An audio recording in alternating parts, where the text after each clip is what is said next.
All right, everybody, this is Dr. Nelson again. I wanted to make a quick video, maybe not so quick, but a video about weekend plans for your free weekend while you're in Edinburgh. I was planning on doing this anyway, but in the last day, I'm recording this on April 26th, and I've already had a couple of emails from students asking what days are we off and any advice about what to do. So I thought, okay, I need to go ahead and get this video done quicker than later. And I guess this is really kind of the last big topic that we kind of need to talk about before we meet for orientation on May 14th. As I've said in previous videos, we used to meet about a month before the trip, and now we're only meeting a week before, at least the first trip. For session 2, it's 3 weeks later, but still, it's pretty close. So I did want to talk a little bit today about some advice about what you might want to do over the weekend. And I'll give you the exact dates if you need it in a moment. I'll switch to the PowerPoint in just a moment. This is kind of like how much money to bring. This is one of those questions where it kind of depends, depending on who you are, what you're wanting to do, how much money you have. So if I didn't know, if I don't know you at all, and I don't know what you want to do, if you ask me, what should I do on the weekend? My real advice is stay in town. Because there's plenty of stuff that we're not going to do in Edinburgh that you may have time to do on a weekend.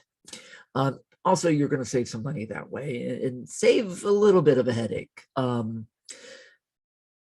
However, I, for instance, love London. I'm going to London after you guys leave. After the second session goes home, I'm heading to London with my family for a few days. So I love going myself.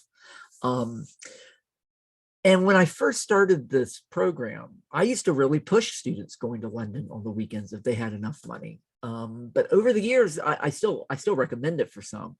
But over the years, I've kind of backed off that because I and Dr. Muth and others started to notice that a lot of times the students would come back on that Sunday evening and they were exhausted. And often they spent a lot of money they didn't really have.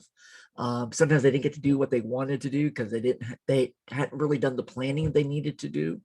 And the other thing I noticed that students, I can tell, kind of didn't really want to do it, but they felt like they had to do it. Either other students on the program kind of pressuring them, or even family and friends back home. That idea of this may be your only time you're in Britain, so you got to do everything. And sometimes that's a big mistake on trips. It's trying to squeeze everything into a trip. You're probably going to go back, to be totally honest with you. Most people who've done this trip do usually go back at some point. I think it's called FOMO, the fear of missing out, which is a real thing. I know, like when you're on eBay, you're going to buy something and you start bidding and it goes really high. I gotta have it. And then you buy it and you're like, why did I spend $60 on this? I only wanted to spend $5. So that fear of missing out sometimes I think pushes us to do things that maybe we don't really need to do. So really think about, again, what you want to do, how much money do you have, things like that, before you say, I got to go to London, or I got to go. I mean, I've even seen people talk about wanting to go to Ireland and stuff. And again, for some people, that is the right answer, but it may not be the right answer for everybody. A couple of quick things, and then I'll jump to the PowerPoint. One is, we are going to wear you out. It's only 2 weeks, but we're going to keep you busy. We're going to, start today like 8 a.m. getting breakfast, and then we'll be taking off at 9 a.m. Most days going to 5 or 6, and then we'll stop for, go out for dinner. And then several nights, we're going to have stuff in the evening. We got a dance coming up. We'll have a ghost tour. Both sessions are going to go to a play, 2 different plays, but we're going to go to a play. We have a literary walking tour one evening. So we're going to wear you out. So for some people, the weekend might be a good chance to catch up and sleep and relax and kind of get your head together. And I will say, again, over the years, I find the students that tend to stay in town and maybe just do a day trip instead of doing the whole weekend, usually are the ones that are rested. They tend to be in a better mood, because when you come back on Monday, well, actually, you got to come back Sunday night, and I'll talk about that. But still, when we get going on Monday morning, if you've been gone all weekend, some students are, again, really worn out. But anyway, again, it's different for everybody, but that's just kind of my gut instinct. The other thing I'll say about that, and this is kind of a weird thing, but Britain can be quirky, at least to us Americans sometimes. And, they do things differently. And one of the things that, there's a much slower pace of life in Britain than we're used to. For instance, you go to restaurants, they don't bring you the check, which they call the bill. They don't bring you the bill unless you ask for it. So, the idea, if you go to a restaurant, you're going to be there for a couple of hours. It's not like us, we're happy when they bring us the check quickly. Over there, that's considered an insult. So there is a slower pace in Britain. And related to that is that a lot of places don't stay open late. And this relates to weekends. So, most of you are going to go over and you got family or friends you want to buy things for. Well, during the week, we're going to be, busy during the day. And then by the time we get back at 5 or 6, the stores are closed. Unlike here, most of the shops in Britain close between 5 and 6. The only things open in the evenings, grocery stores are still open. And pubs are still open and restaurants. But most of your tourist shops, your department stores, your banks, pretty much everywhere is going to be closed. So what happens is we go 5 days and then students go off and do a trip on the weekend. And then we come back and we go another 4 days. And then Friday, we're going home. And I can't tell you how many students on Thursday go, I need to go shopping. I haven't gone shopping yet. I need to get souvenirs. I haven't had a chance. The stores keep, and again, that's where the weekend comes in. So you really need to think about, okay, do I need to do a lot of shopping for people? Do I need to do shopping for myself? Or is it more important for me, again, to go somewhere on the weekend? And again, that's part of the decision making process you need to be thinking about. Okay, let me switch to the PowerPoint. I can show you pictures. So I'm going to kind of break this down into kind of unofficial into like 3 parts, talk a little bit about it for those who might stay in Edinburgh for the weekend, some things you might want to think about doing. And this is just a quick overview. At the orientation, we'll actually have a list of things. I think Dr. Booth developed it a couple of years ago, or actually, I guess it's been more than a couple, about 4 years ago. And then those who might want to do maybe just a day trip outside of Edinburgh, not spend the night. And then lastly, those who really want to do London or maybe somewhere else, although I'm really going to talk about London. I do give out an itinerary at the orientation, of kind of a suggested itinerary for London. This is what I recommend you do, and it does seem to help. Anyway, so like I said, if you're not doing London, once I get to that part, you can obviously just turn the video off. And again, London is the #1 place that students who leave Edinburgh, that's where they want to go usually. All right, so real quick, and again, I'm sure you can figure this out, but still, just so we're all clear. So for those in session 1, we go till Friday, and I'll talk a little bit more about that Friday in a moment, because this might play a role in your planning. But the actual weekend, which is free, I mean, this is your free time, is Saturday, 28th of May, and Sunday, 29th of May. And then for session 2, it is Saturday, 11th of June, and then Sunday, 12th of June. Really from about 3 o'clock on that Friday, and again, that's not a hard day, time, but around 3-ish, at that point, we're officially done for the week. You're out of class, if you will. So really, you have Friday evening, Friday night, if you really want to go somewhere. And then Saturday night, Sunday. But I do expect everybody to be back by Sunday night. Now, I'd love for you to be back by 6 or 7 o'clock. But I know, especially if you're, like, say, going to London, you may not get back till 11 or midnight. I usually, before on Friday, I get a list of everybody who's staying and a list of everybody who's going. Not to get into your business, but in case there's an emergency, we need to be able to tell people, like, let's say there's a, God forbid, a terrorist attack in London. First thing Atlanta's going to do is ask me, like, or do we have students in London? I need to be able to say, yes, these are the 4 students that went to London. And if you don't mind, if you're going to spend the night, it would be nice to at least leave the name of the hotel, again, in case of an emergency, if I need to get a hold of you. But again, you are grown-ups. It is your own trip, so it is free time. So, but you do have to be back by Sunday night, because funny thing, just to make sure everyone's back, because if you're not back, we need to be calling around, seeing what happened. But also Monday morning, we're taking off pretty early, because we're heading out to an island. We're going to be driving around all day Monday, but we'll wind up on the Isle of Arran. And if you're not there, you're not there. We're going to leave you behind. So, we don't want to take any chances of people trying to get back at 6 a.m. on Monday. So the deadline is you have to be back Sunday night. So, but it's still, that's again, 40, over 48 hours you have. Now, you can do a lot in 48 hours. Okay. So let me talk a little bit about that. Oh, anyway, I kept this in here just to let you know, when we're talking about shopping, one thing that does stay open late are the grocery stores. So again, they usually stay open to about 11 at night. So even a lot of shops are closed. Luckily, the grocery stores do stay open pretty late. So if you need to get more food or basic toiletries late at night, I do sometimes, they are open. So again, I don't want to go over the whole itinerary over the 2 weeks. We're still kind of tweaking some of that. But for the Friday for both sessions, we're going to be doing basically the same thing. So on the Friday afternoon, what we normally do, and we're already scheduled to do this this year, is we do a nature hike in an area called Arthur's Seat, which is, it's right there in Edinburgh. It's not a hard nature hike, but we do this area again. It's called Arthur's Seat. It's this big hill. We kind of go through the valley of it. We usually stop, eat our lunch there. And again, the nature hike usually ends about 3. And at that point, you can go. We're done. But what I usually do, and for any students that want to do this with me, and usually about 2/3 of the students do this, and that is we go to the top of Arthur's Seat. You don't have to, but if I can do it, most of you can do it. There's also, obviously, people may have some medical conditions, but most students don't have a problem going to the top. You don't climb it, by the way. You do walk it.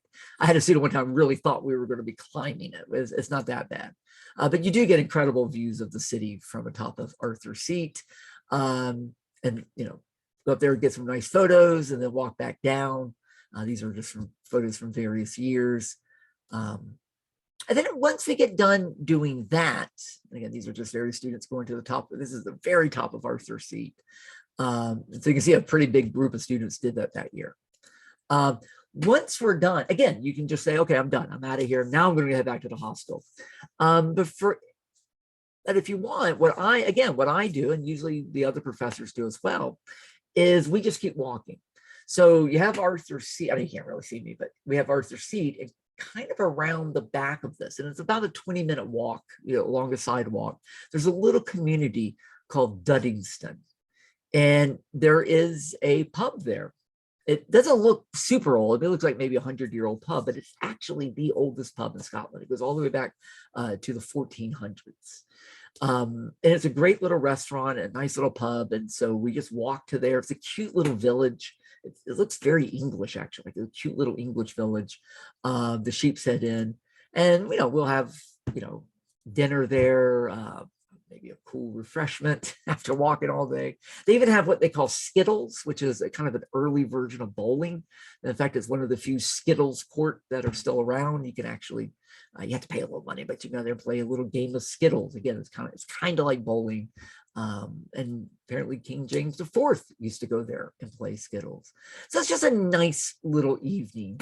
And then we can walk back, which I've done before, but sometimes you can get them to call a taxi and, so again, that last Friday, you can be done at 3, or if you choose, you can, go up to top Arthur's Seat, so then you're done more like 5. If you want to do Sheep's Head Inn, then, maybe we're not done till 7 or 8. So just kind of keep that in mind as you're thinking about what you might want to do. Again, for those who are going to stay in town, and again, this is totally up to you how you want to do this. You don't have to do anything, but there are a lot of things to do in Edinburgh.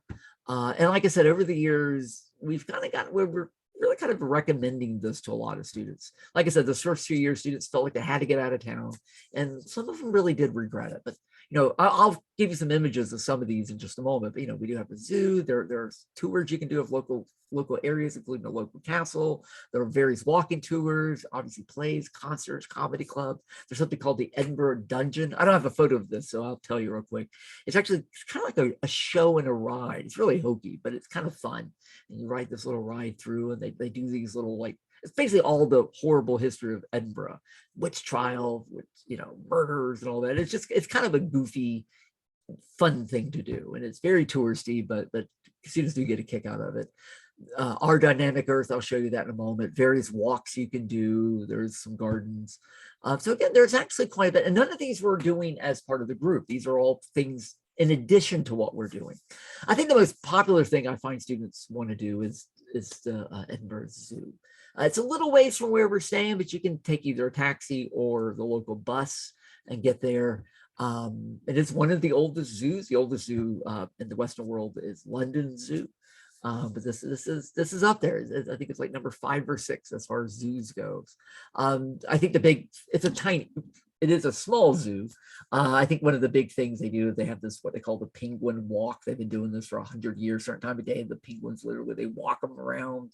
So that's kind of a goofy thing, but people want to do that. There's pandas there. There's some other examples. So pandas and penguins are what most people want to do there.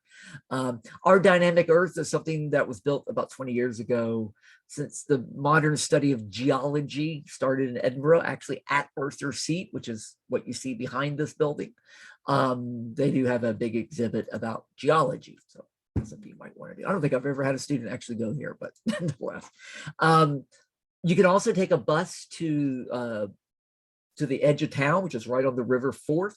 And there are boat tours along the River Forth. This is the Forth Bridge, a very famous railroad bridge in town. And there is a tour that takes you to this little island known as Inchcombe Island. It has a ruins of a monastery there. There's an old World War II facility there. There's a gift shop. You can walk around. I think the ruins, I don't know if you can climb on them right now. I think they're actually being repaired, but nonetheless, it's kind of a cool little island. You do see there are sometimes seals out in the water you can see. So again, it's something we've never done as a group. I've done it on my own, and some students have done it. It's a fun little. It takes about 3 hours altogether. I think it costs about 25 pounds, but it's a fun afternoon to do. Not far from where we're staying on a road called Leith Walk. And Leith, which today is part of Edinburgh, but it used to be a separate town. It's actually the old port. We'll talk about Mary, Queen of Scots, who lived in France and then moved back to Scotland. When she moved back, she actually landed at Leith, and she walked up to Edinburgh from there. It was always a working class area, kind of poor, a little bit rough. It's the main Irish area of Edinburgh. But in the last 20 years, it has really begun to fix up. There's some really nice restaurants there. It is a pretty area to walk. And from our hostel, it's about a 15-minute walk down to Leith. And, so it's a nice little place, especially in the late afternoon, maybe to go get a coffee or a nice little, have a nice meal somewhere. There is a castle that we're not going to called Craig Miller Castle, which is, again, not far away from Sheep's Head Inn, actually. It's actually about a 10-minute walk from Sheep's Head Inn. It's actually another castle where Mary Queen of Scots stayed for a while. So, oops, I don't know what I just did. Okay, and so that's a possibility. You can take a bus out to it or a taxi out to it. There's a lot of fun walks to do in town. One's known as the Waters of Leith. It's literally a creek, Leith Creek, that goes all the way down to Leith. And you can just kind of walk along this the shores of it. It's actually a really pretty walk right in the middle of town. And again, it just has this kind of otherworldly quality to it. This is another image of Leith as well. There's also the Royal Botanical Gardens. A lot of students enjoy doing that. There's also a modern art museum that's kind of on the edge of town that's really fun. On that Saturday, so there's usually a farmer's market right next to Edinburgh Castle. And again, since you can cook at the hostel, this is kind of a fun thing to do. They sell venison, they sell sausages, they sell cheeses, all kinds of stuff. And I usually go there and get a little something to eat for the day.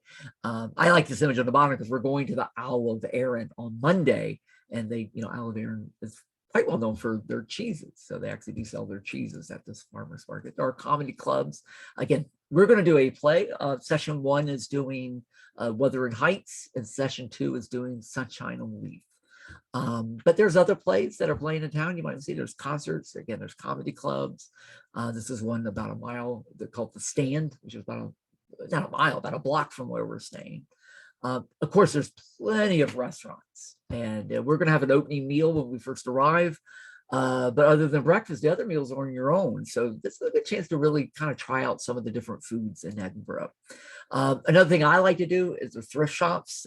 This is a good place to get kilts and sweaters and, stuff you can't necessarily get here in the US. So there's a lot of thrift stores. This is actually the one I go to. I'll point it out when we walk by it on Thursday. But Armstrong and Son. Actually, if you're a fan like of Outlander, they actually get a lot of their costumes here. A lot of historical films and TV shows actually use this to get their clothing from. In fact, I love books. I do buy lots of books when I'm there. There's great used book shops. So anyway, this one's actually almost right next to the hostel. Another interesting thing is not to promote drinking or anything, but I know students are always, talking about, whiskey. Scotland is known for whiskey. A lot of times they want to bring whiskey back with them or something, or give it as a gift. Cadenhead's right on the Royal Mile is an interesting place. There's plenty of places to buy whiskey, but this one's interesting because, again, it is actually a bottler. What I mean by that is, oops, I thought another image, sorry. But you can actually go in and they have these casks of whiskey, and they'll actually bottle, the whiskey. They'll pour the bottle from the cask, stop it, put a label on it, and give it to. I mean, it's like as fresh. That sounds weird, but it's fresh of whiskey as you get, like literally right out of the cask, right into the bottle, and then you buy it. And so you can take a picture of the whole thing, take a video of it. So if you give this gift, you can say, look, here they are bottling it, here they are putting the label on. The only downside of Cadenhead is you got to really check their hours. They're kind of random hours, so they're not always open, but I do recommend this if you're going to buy whiskey for somebody. I'm a big film buff as well, so there is a lot of movie theaters there, and this is a place that I think is open now. There's a big film center now that has opened up. They have exhibits. They're supposed to have exhibits and lots of film showings and things like that. There's the Cameo, really old theater, not too far away from where we're staying. It actually goes back to the 30s, and they play a lot of old movies there. Anyway, just lots of random stuff. I know it's kind of biased towards my interest. There's also a lot of things you can do nearby that are outside of Edinburgh, but you can do these within a day.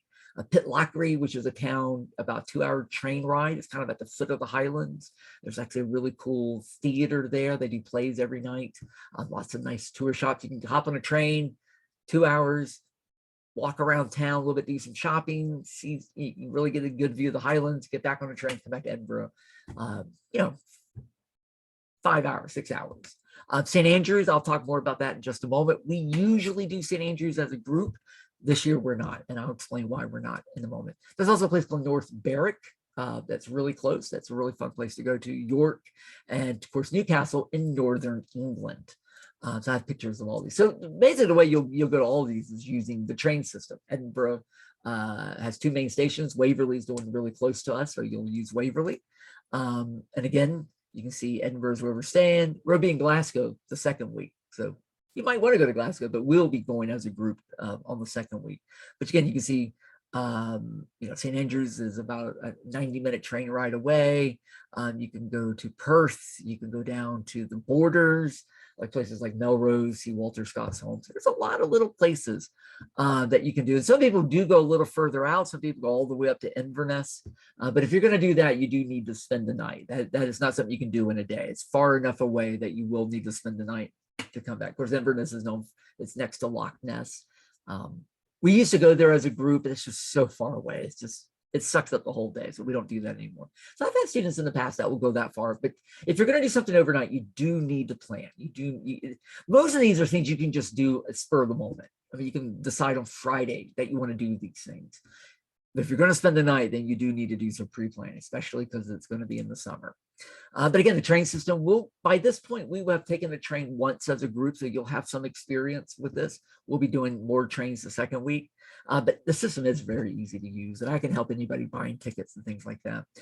Like I said, we used to go to St. Andrews. This year we will not, because what we normally do there is closed. And so we debated about whether to still go to St. Andrews. I might go that weekend, because I haven't been in 3 years, and I kind of like to check it for, hopefully next year we'll be able to do it again. So I might go either on Saturday or Sunday. And so if I go, I'll let you guys know. And if anybody wants to tag along, they can. It is a really nice little town, and I am kind of sad we're not doing it as a group. So like I said, if you do want to go, you might can go tag along with me if you want. But But of course, the appeal of St. Andrews is the ruins of a cathedral. And there is this tower, that's what we're standing on here, the tower that's associated with the cathedral, but they're all closed this year for repairs. This is a running theme. About 80 sites are closed right now in Scotland. There's also the ruin, this is us at the cathedral a few years back, the ruins of the cathedral. There's also the ruins of a castle. There's actually a cathedral from the castle, and there's a ruin of a castle, but again, it's not open this year. So which is why we're not going as a group this time. But of course, it's also known for golf. You can walk around the old golf fields. There's an aquarium there you can visit. There's a couple of small museums. Of course, the University of St. Andrews is there. So there are great restaurants there, and the bookshop. So anyway, it is still a cool little town to go to and spend the day. So even though we're not going as a group, again, it's a pretty easy train ride, 90 minutes away, costs about 20 pounds round trip. Anyway. Another town I do recommend is about 30 minutes by train, really easy to get to. In fact, the train it stops in North Berwick. Like that's the end of the line. You can't miss it. A small little coastal town, probably most famous of the famous witch trials that happened there. We'll talk about that in our class. But it is a cute little port town. Again, great restaurants and shops. Again, great place to walk around, go out for lunch or something. But the two things I would recommend here, one is there's something known as North Berwick Law, L-A-W, which is this huge hill, you see. This is actually what was known as the hill fort. It is natural, but then it was added by humans too. And there used to be a fort on top of it back in prehistoric times. And you can walk up it kind of like Arthur's Seat. And there are these, today I think they're reconstructed, but originally they were whale bones at the top of it. That historically, I think the originals have been taken down, and now it's a duplicate of them. And in fact, when we're on Arthur's Seat, you can see North Berwick Law, the hill from Arthur's Seat. It's that tall. But what it's really known for, North Berwick, is Bass Rock, which is this giant rock just out in the water. For a while, it was actually used as a prison. You can't go on it anymore, but you can take boat tours around it. And on top of it are thousands and thousands and thousands of gannets and puffins. I mean, it's just, it really is quite amazing to see in person. The photographs don't really do it justice, but it's just this constant movement of birds. And you can there's two different tours. I like this one, Sula Tours, S-U-L-A, because it's an older boat. I kind of dig this one, but there's a more fancier boat as well that will take you around. And again, you might see seals out in the water. This is a photo I took with my thumb in it, I think, from a few years ago. So that's a fun day. And again, you might want to head up to the Highlands. We're going to be seeing some of the Highlands as a group, but some people might want to go in different directions. Anyway. Another area, I know Dr. Muth has done this a couple of times. I have not. I got to get down there at some point. And that's the town of York, a Roman town, initially built by the Romans, but really probably more known as Jorvik, the Viking town. And kind of like Edinburgh, is that it still has very much of that old world quality to it. Everyone I know who's been to York loves it. And again, it's about a 2-hour train ride down to it. And again, you can explore it in a day and come back that evening. And then again, Newcastle, Manchester, a couple other Northern English towns you might want to check out. But I know a lot of people are thinking about London, and I don't blame you for thinking about London. So this is one of my students from a few years ago. Now at orientation, what I will give out is, again, my suggested itinerary if you're going to spend a day or two there. And you technically can do it in a day. I mean, if you take a 6 a.m. train, get there at 10 a.m., run around, hop on a 7 p.m. train and get back by midnight, you can do it. But you're going to be spending so much money, you kind of might as well spend the night and get a little bit more in. I used to handwrite this itinerary. This is a student saying, thanks. She actually texted me this. Thank you. She's holding up my handwritten. In fact, you could probably kind of read it. I thought after every year, I was like, this is dumb. I can't keep handwriting this. That's why I finally typed it out. And that's what I give out now. So there are 3 ways you can get down to London. The one that a lot of students always want to do, but I do not recommend it personally, is you can fly. Obviously, you fly from Edinburgh Airport, but of course you have to get back to Edinburgh Airport. It's not horrible. I mean, there's a bus that can take you there. It can run 3 to 6 pounds. There is a tram that can take you to the airport. I think that runs £8. And then obviously you can take a taxi, and that usually runs about £20. Now that's one way, and you have to pay the same to come back. But a lot of people say, oh, it's so much quicker. You just fly, and it's 45-minute flight, which is true. But again, you got to get to the airport 30-40 minutes. Then you got to check in, you got to get your tickets, you got to go through security, then you got to wait on the plane, then you got to board, then you fly for 45 minutes, then you arrive at Heathrow. Usually Heathrow, there's 4 airports in London, but this is the main one. Again, you got to disembark, you got to, it can take a while actually. And then Heathrow is out of town. It's not in the middle of London, so you actually have to get into town. There is a train, the Heathrow Express, that you can take. And again, it takes about 30 minutes to do that. These are the prices. So again, when you're thinking about doing something like flying into London, think about all of those added costs, the taxi to get to the airport.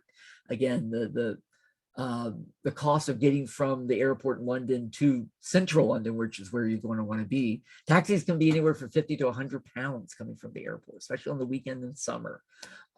So again, you need to think about all these added costs. Another way to go, which I haven't done, but I have students that have done it. You guys may know your Harry Potter. Remember in the 3rd book and movie, there's the night bus. That's actually a real thing. There is actually a night bus that runs from Edinburgh to London. It leaves about midnight and it arrives in London about 8 a.m. the next day. I have actually had students do this before, and they do kind of like in Harry Potter. They do have beds, and you literally lay in the bed, and they have seat belts that you look at, and you go to sleep, and you take the, it's kind of a cool thing. And it is, when I first heard it, I thought that'd be the creepiest thing. But the students that have all done it said, no, actually it's quite pleasant, and it's safe, and a lot of people do it. So it is an option. It's a lot cheaper option than the other two. The one I recommend, though, to be honest, is the train. And I'm going to switch to the website in just a moment, but this is really the website you want to use, National Rail Inquiries. There's actually a lot of train companies, but this is an aggregate. You look what you want to do on here, and it gives you all your options, and then you go right, so it's really easy to use once you've done it a couple of times. So this is the one you do want to use. I'll switch to the site in just a moment, but where you're going to arrive is actually King's Cross Station. Of course, that's for Harry Potter fans. That's where Harry Potter always went, because if you didn't know, Hogwarts, of course, is in Scotland. I mean, if you get on a train at King's Cross and you go north for 4 hours or more, you're going to be in Scotland. Hogwarts, they never say it in the novels, but Hogwarts is in Scotland. And so that's why it's King's Cross, because that's the station that goes to Scotland. So platform, in airports, it's gates. At train stations, it's platforms. Platform 1, platform 2. So 9.5, was it 9 3/4? I had to cheat, sorry.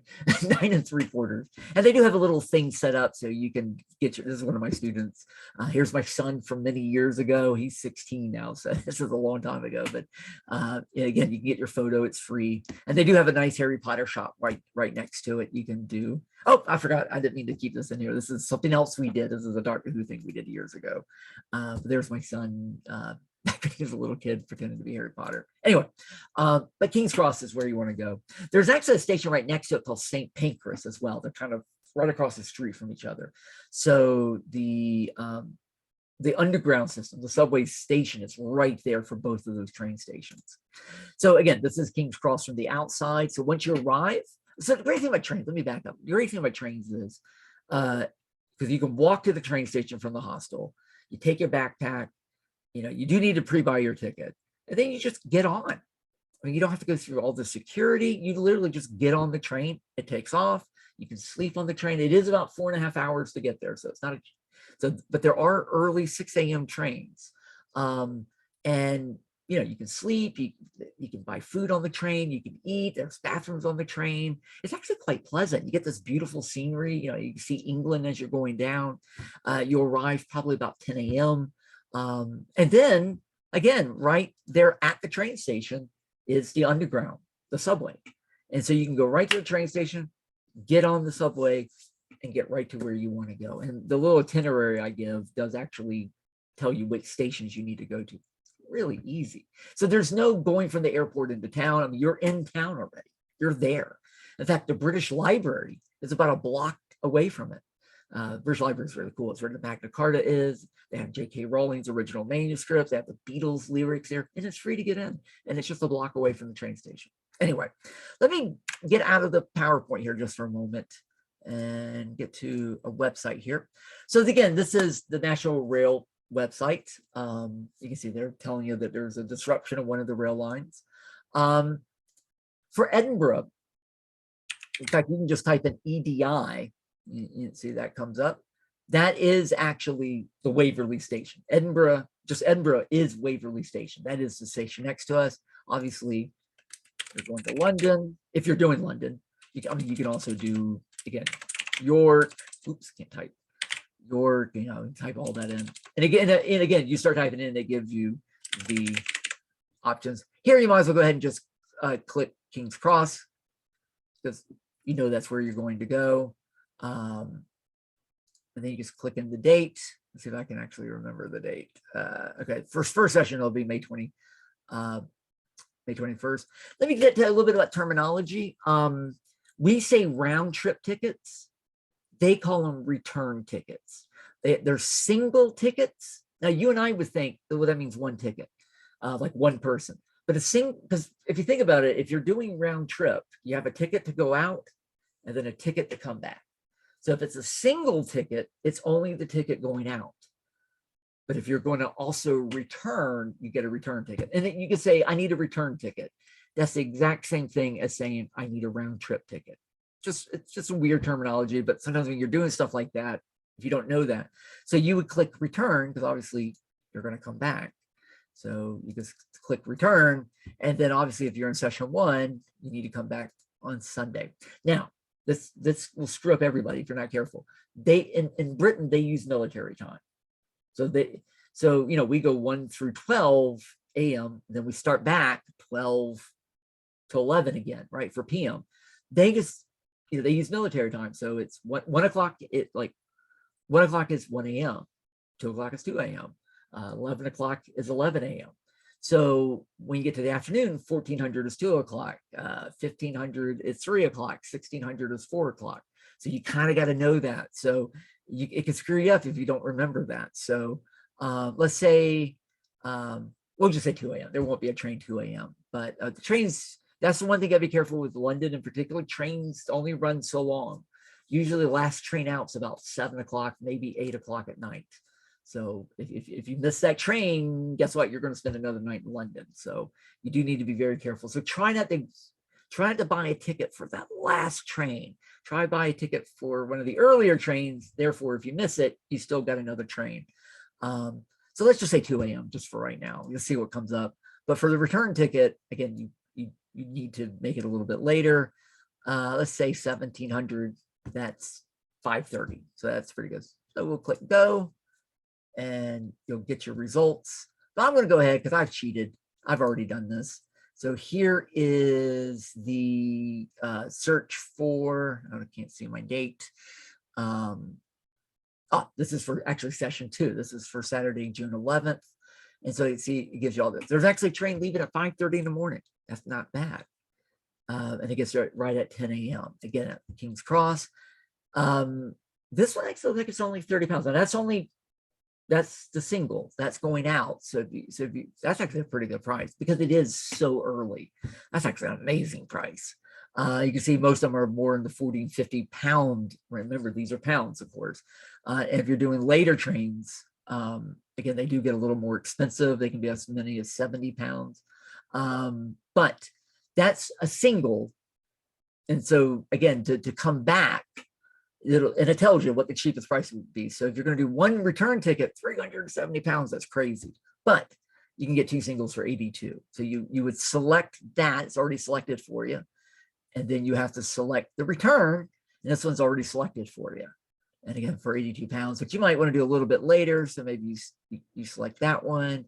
Looks like they're all about the same price. If you're doing 630, it will raise your price a little bit. But anyway.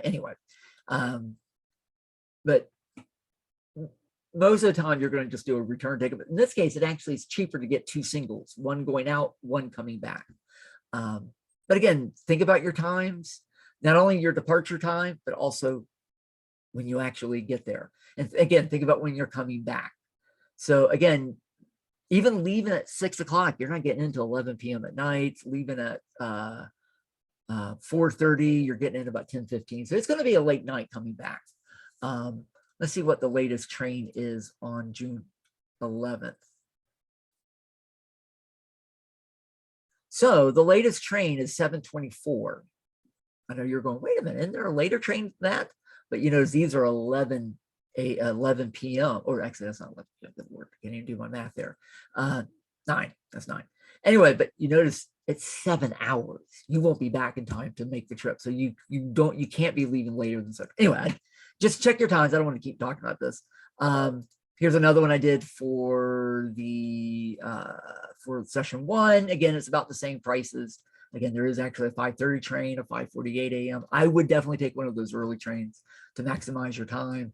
And again, I just threw it in there. If maybe you just want to do York for the day instead of doing all night. You know, again, you can get a York train for about 40 pounds. That's 8 a.m. Let's see if there's any early. Yeah, I mean, there's some 5 a.m. trains to York. So again, you can get those for 25. But so national inquiries is what you're going to want to use for train tickets. And if you're doing just something, let me get back to the PowerPoint here. If you are, sorry, can't do 2 things at once here. If you're just doing something around town, you know, around Scotland, you can really wait till we're there to buy your train tickets. They're not going to sell out. But if you're doing London, you definitely need to buy your tickets sooner than later. In fact, right now, the prices are pretty good. As you get closer, the prices go up. And trains from Edinburgh to London and vice versa will sell out sometimes. Most of the time, the trains never sell out in Scotland, but those trains do sell out. Those morning ones are a little bit better. No one wants to do 5:30 except for tourists. But once you get a little later in the day, like if you wait till a month from now, a lot of those trains we saw, they won't be on there anymore because they're already sold out. So no pressure, but you do need to get on it sooner than later. The other thing, if you're doing London, is where do you stay? And I don't have a good answer for this. It is a gigantic town. There's hundreds and hundreds of hotels. And you can do Airbnb. To be honest with you, I would do a hotel. I know we're staying at a hostel, and it's a nice hostel. But hostels can be creepy, and I have had students get a hostel in London, and then it's not what they thought it was going to be. It was very different from where we're staying. I do recommend the hotel. You know, there's Holiday Inns, things like that. But again, London is massive, and you don't want to be far away. So if you look at the subway map, and that's what this is, you see the white in the center. That's zone 1. Zone 1 is everything you want to do in London. That is central London. So that's all the sites you want to see is in zone 1. So you can look up hotels and actually look for zone 1 and hotels that are in that area. Most of them are going to be very safe. They're going to be clean. This is the high tourist area, but that also means money. So hotels can be very expensive.